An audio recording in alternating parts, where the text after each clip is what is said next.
Hi chess friends, this is King's Executor, and now I'm gonna show you a Benko Gambit game played at the 20th Amber tournament, which was held in Monaco, and this game is played on March 2011. It's between Boris Gelfand and Magnus Carlsen. The Amber tournament is a special tournament, and on this event only selected strong players, well, the strongest of the world, are invited to play. And there are rapid play events and the blindfold events. This is a rapid game. In 2011, Magnus Carlsen, which had the black pieces in this game, was the rapid play winner.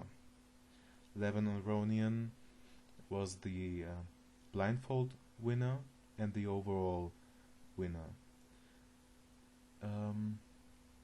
But again, the white pieces has Gelfand here.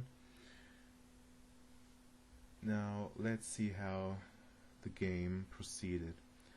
And it's interesting to see that the Benko Gambit is employed by Magnus Carlsen, especially in this rapid game. We see the fully accepted line here, and g6 as a intermezzo move, dissuading white from playing the double fianchetto variation, which is actually not necessary. Well, I promised you to show you why in another video, but not this time. You could just simply recapture here and play on. Okay. Most players prefer g6. This is a fashionable move at the moment. Okay. Knight to c3 was played by Gelfand, and it's interesting to see that Magnus employs this opening, which gives him free development, a clear plan of queenside pressure, and as you can tell, being in a rapid game, Gelfand chooses the aggressive preparation of the thematic e-pawn push here by playing f4. f4 is a very critical move and a double-edged move, and I think that gives black many options to attack the weakened king side of white. So it's not all you see, it's not just easy to play aggressive against black and kill black in the opening. The Benko Gambit has been around for at least half a century, so if that was the refutation of this opening, everyone would play it. But it makes sense in a rapid game because being the attacker is easier. Okay, normal developing moves here. A knight to e8 by Carlsen. Well, I think this knight is rerouting to c7, and afterwards, I mean, you can interject the queen out to a5, maybe even to b6, and afterwards the knight comes out and exchanges itself off with this important queenside knight. Okay.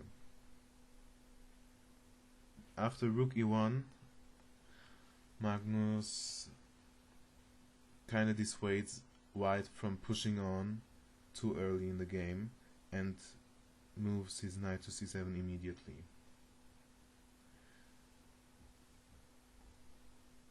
After bishop to d2, knight to b6. And as you can tell, the d pawn is under pressure, and this dissuades white from moving his e pawn down the board. I mean, this just gives black a pawn for nothing.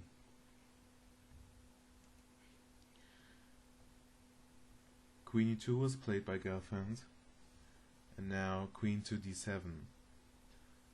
Not the everyday's move in the Benko Gambit, but I think Magnus Carlsen has an idea in mind here. b3, keeping the thematic pawn moves here under control. f5 now. Well, in the previous Benko videos I told you that f5 is almost always a bad move. Well, I think it wasn't necessary here. I think rook to a3 is an idea to prevent this pawn from establishing a blockade on the queen side by moving to a4, the knight to b4 if possible at the right moment, and blockading. So rook to a3 would be a possibility here. Maybe afterwards rook to a8. Yeah, but f5 again, a very aggressive move, and it might make sense playing it in a rapid game because taking over the initiative can give you advantage in terms of more time because your opponent has to think more. a4, trying to establish a blockade, and now Magnus took on e4. Gelfand recaptured, and now the thematic try to exchange the queens. Gelfand took the queen off here. Well, as the game proceeded, black got a strong counterplay. If white were to take the pawn,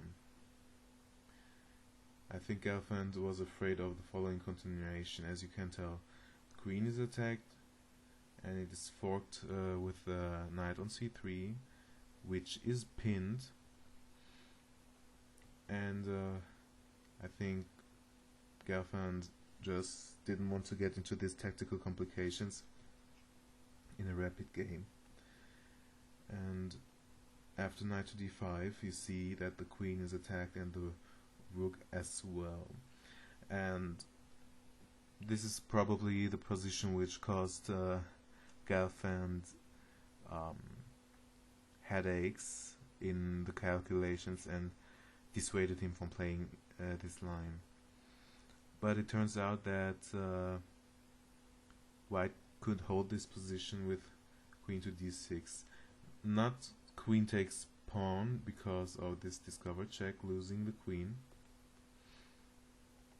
Queen to d6, and if rook to d8 attacking the queen, now we step aside. We can take the rook, win the exchange here. We pressurize the pawn, and as you can tell, this square is controlled by the queen, so the pawn is lost anyway. Rook a3 would be too passive here. So rook to the open file, takes, and now exchanging rooks, and this game though white isn't the exchange down, tends to burn out to a draw by perpetual check on both sides. You see, toing and throwing here, maybe trying to have a perpetual check situation, and white can even take the pawn. This looks dangerous to white, but in this position, not king to e4 because of the discovered check with knight to c3, but king to f2, and you see there is nothing for black, and you see white has perpetual checks here. White is threatening to win the knight as well. So this would be a drawn position, and Gelfand should have gone into this, but this is easy to say if you analyze this game at home. But being in this tournament, trying to save your points, I think it's understandable why Gelfand took the queen, and Magnus Carlsen recaptured with the pawn, which has the idea, of course, of fixing this pawn as well. The rook took here, and you see in this position black is the exchange up.